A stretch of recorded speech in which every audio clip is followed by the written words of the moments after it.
Friends and ఫ్యామిలీతో weekends కి farm house కి వెళ్ళి ఎంజాయ్ చేయాలనుకుంటే వెంటనే డోసే యాప్ ని డౌన్లోడ్ చేసుకుని బుక్ చేసుకోండి. హాయ్ హలో నమస్తే, welcome back to Suman TV. Present మనతో పాటు ఉన్నారు international corporate and soft skills trainer Madhuravani గారు. మేడంతో మాట్లాడదాం. నమస్తే మేడం. నమస్తే నవీన గారు. సాఫ్ట్వేర్ జాబ్స్, ఐటీ సెక్టర్ అనగానే ఇప్పుడే కాదు ఎప్పటి నుంచో ఉంది కదా, మా అబ్బాయి సాఫ్ట్వేర్లో చేయాలి, అరే నువ్వు బాగా చదువుకోవాలి, రేపు పెద్ద పెద్ద కంపెనీస్లో చేయాలి అని చెప్పేసి అంటూ ఉంటారు. మనం మూవీస్లో కూడా చూస్తూనే ఉంటాం. ఒక మూవీలో కూడా ఉంది కదా, వీడి ఫోటో ఎందుకు పెట్టుకున్నావరా అంటే వీడు అక్కడ ఎక్కడో పెద్ద పెద్ద బిల్డింగ్ లో ఉద్యోగాలు చేస్తాడంట, ఇన్స్పిరేషన్ కోసం అని చెప్తా ఉంటాడు. అయితే సాఫ్ట్వేర్ జాబ్స్ అంటేనే మంచి శాలరీ, లగ్జరీ లైఫ్ ఉంటుంది, వీకెండ్ హాలిడేస్ అని అంటా ఉంటారు. ఇదే కాదు, బ్యాక్ ఎండ్ కి వెళ్తే చాలా స్ట్రెస్ కూడా ఉంటుంది వాళ్ళకి అనేది టాక్ నడుస్తుంది. నిజంగా ఐటీ సెక్టర్ లో స్ట్రెస్ ఇదంతా ఉంటుందంటారా? ఖచ్చితంగా ఉంటుందండి.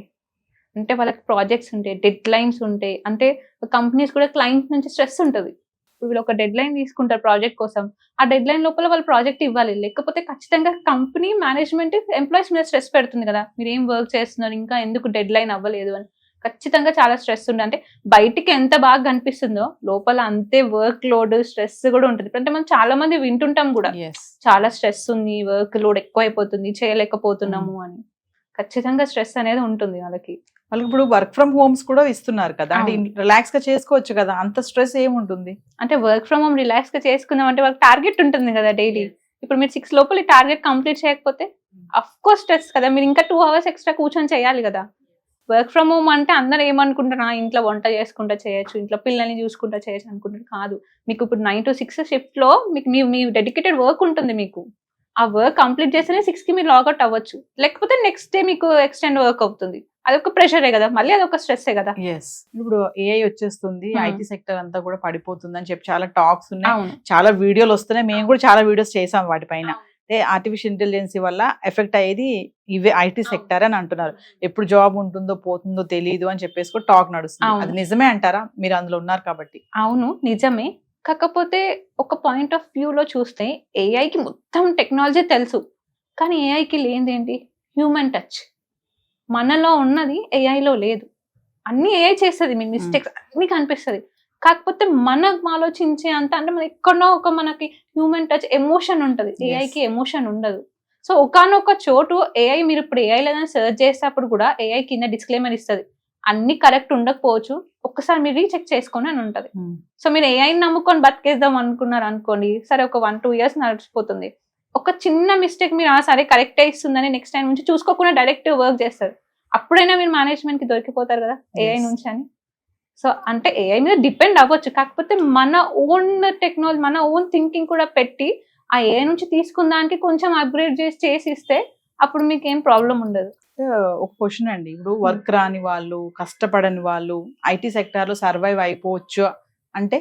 అవ్వలేదండి. అక్కడికి వెళ్ళి రన్నింగ్ లో నేను నేర్చేసుకొని చేసేస్తాను అని అనుకుంటారు. అది మీ పైన డిపెండ్. ఇప్పుడు మీరు చాలా స్కిల్ మైండెడ్, అంటే ఏదన్నా చూడగానే నేర్చేసుకుంటా అనుకుంటారు. అంటే కొంతమంది ఉంటారు కూడా అలా, చూడగానే గ్రాప్ చేసుకునే అంత క్యాపబిలిటీ ఉంటది. అలాంటి వాళ్ళు అనుకోండి 1-2 times మేనేజర్ దగ్గర హెల్ప్ తీసుకొని ట్రైనింగ్ తీసుకున్న వాళ్ళు సర్వైవ్ అయిన వాళ్ళు ఉన్నారు కూడా. So it depends on completely you, how you manage the things అనేది. చాలా మంది ఇప్పుడు బ్యాక్ డోర్స్ లో వెళ్తుంటారు, ఎక్స్పీరియన్స్ లేకుండా కానీ ఫేక్ సర్టిఫికేట్స్ పెట్టి వెళ్తున్నారు.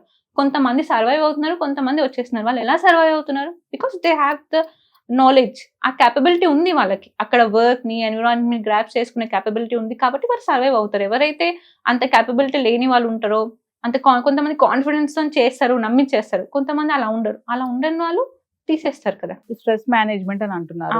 ఐటీ సెక్టర్స్ లో ఇప్పుడు మామూలుగా స్కూల్స్ లో, కాలేజెస్ లో కూడా కౌన్సిలర్స్, సైకాలజిస్ట్ లో ఉండాలని అంటా ఉంటారు. మరి ఇంత స్ట్రెస్ ఉంటున్నటువంటి ఈ సెక్టర్ లో కౌన్సిలర్స్ గానీ ఇలాంటి వాళ్ళు ఎవరైనా ఉంటారా? సెషన్స్ ఏమైనా జరుగుతాయి అసలు? అఫ్ కోర్స్ అండి, నేను ఉన్నది అందుకే కార్పొరేట్ ట్రైనర్ అందరూ అందుకనే. సో మేము డిఫరెంట్ కంపెనీస్ కి వెళ్ళి ట్రైనింగ్స్ ఇస్తుంటాం.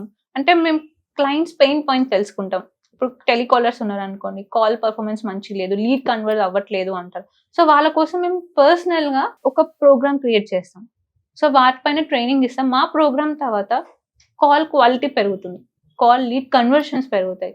సో అందుకని కార్పొరేట్ ట్రైనింగ్స్ అన్నాం కాబట్టి అన్ని సెక్టర్స్, అంటే టెలికాలర్స్ అనే కాదు, టీమ్ మేనేజ్మెంట్, టీమ్ లీడర్స్ కి, ఎంప్లాయీస్ కి, సీనియర్ లెవెల్ మేనేజర్స్ కి అందరికి ట్రైనింగ్స్ అవసరం ఉంటాయి అండ్ వాళ్ళందరికీ కూడా మేము ట్రైనింగ్స్ ఇస్తుంటాం. ఎస్, అంటే మీరు ఇప్పుడు ట్రైనింగ్ కి వెళ్తున్నాం అంటున్నారు, అక్కడ మీరు అబ్జర్వ్ చేస్తా ఉంటారు కదా క్యాండిడేట్స్ ని, ప్రతి Yes. డిపార్ట్మెంట్ లో అబ్జర్వ్ చేస్తా ఉంటారు. అంటే ఎలాంటి వాళ్ళు ఉంటారు, అంటే ఇప్పుడు భయపడుతూ ఉన్న వాళ్ళు కానీ, అంటే మమ్మల్ని ఇప్పుడు ఏం క్వశ్చన్ అడుగుతారో, అమ్మో ఇందులో ఉన్నాము మమ్మల్ని ఏమైనా అడగొచ్చు వీళ్ళు, అట్లా ఉన్న వాళ్ళు, అసలు ఏమి రాని వాళ్ళు కూడా ఉంటారు. ఉంటారు. మిమ్మల్ని అంటే క్వశ్చన్ చేయడం ఏమైనా జరుగుతుందా ఈ సెషన్స్ లో? యా చేస్తానండి. డౌట్స్ అరేజ్ చేస్తారు? చేస్తారు. అంటే కొంతమంది డౌట్స్ అడగాలా వద్దా అని కూడా ఉంటది. సో మా స్పెషాలిటీ ఏంటంటే మాట్లాడకుండా రిజర్వ్డ్ ఉన్న వాళ్ళని కూడా మాట్లాడిపించేస్తాం. ఎస్, అంటే గేమ్స్ పెట్టి కొంచెం ఈవెంట్స్ కండక్ట్ చేసి అట్లా వాళ్ళని అంటే రిజర్వ్డ్ ఉన్న వాళ్ళు కూడా ఇన్వాల్వ్ అయ్యేలా చేస్తాం. ఎస్. సో అప్పుడే కదా వాళ్ళు ఓపెన్ అప్ అయ్యేది, అప్పుడే కదా ఇప్పుడు ఆ ట్రైనింగ్స్ అందుకే కదా ఇప్పించేది, ఓపెన్ అప్ అయ్యి మళ్ళీ వాళ్ళ పర్ఫార్మెన్స్ పెరుగుతుందని. సో వన్స్ మా ట్రైనింగ్ తీసుకున్నాక వాళ్ళ పర్ఫార్మెన్స్ కూడా పెరుగుతుంది. Yes. అది ప్రొఫెషనల్ పర్సనల్ కూడా. ఒకప్పుడు ఐటీ సెక్టర్ అంటే చాలా యాక్టివ్ గా ఇంప్రెస్ గా ఉండేటటువంటి ఈ జాబ్ ఇప్పుడు భయపడిపోతున్నారు. ఐటీ సెక్టర్ అంటేనే ఇప్పుడు మీరు అన్నట్టుగానే స్ట్రెస్ ఉంటుంది, Stress టార్గెట్స్ ఉంటాయి, ఇంకా ఏంటంటే ఏ వచ్చేస్తుంది, దాని వల్ల కూడా జాబ్స్ పోతున్నాయని అంటే ఉంటారు. అవును. మరి నిజంగా ఐటీకి ముందు ఫ్యూచర్ ఉంటుంది అనుకోవచ్చు అంటారా, లేదంటే ఇలాగే డౌన్ ఫాల్ ఉంటుందంటే ఏం చెప్తారు ఫైనల్ గా? అప్ అండ్ డౌన్స్ రెండు ఉంటాయండి దీనికి. నేను చెప్పినట్టు ఏఐని మనం ఎంత వరకు యూటిలైజ్ చేసుకుంటామో దాన్ని బట్టి ఉంటుంది. ఇప్పుడు కూడా ఏఐ ఉన్నాయి, అలా అని సాఫ్ట్వేర్ ఎక్కడ పడిపోలేదు, జాబ్స్ ఎక్కడ పడిపోలేదు, జాబ్స్ చేసే వాళ్ళు చేస్తున్నారు, కాకపోతే ఏఐని ఇన్బిల్ట్ చేసుకొని చేస్తున్నారు. కానీ సాఫ్ట్వేర్ పడిపోవడం ఏమి ఉండదు, ఎందుకంటే నేను చెప్పినట్టు హ్యూమన్ టచ్ ఉంటేనే కదా. Yes. ఇప్పుడు ఏఐ ఒక్కతే కంపెనీ పెట్టి ఎంప్లాయీస్ ని హైర్ చేసుకొని మనీ సంపాదించలేదు కదా. ఏఐని నడిపించేది కూడా మనుషులమే, మనము చెప్తేనే అది విని మనకి ఇస్తుంది. Yes. సో పడిపోవడం లాంటి ఏమి ఉండదు, కాకపోతే ఏఐని ఇన్బిల్డ్ చేసుకొని ఇంకా మనం ప్రోగ్రెస్ అవుతాం, అప్డేట్ చేసుకుంటూ Upgrade ఉండాలి చేసుకుంటూ వస్తున్న ఉండాలి. టెక్నాలజీ. టెక్నాలజీతో పాటు మనం మారుతూ దాంతో పాటు దాని సహకరి తీసుకుంటూ మనం ముందుకు వెళ్తూ ఉండాలి. ఎస్, థ్యాంక్ యూ అండి.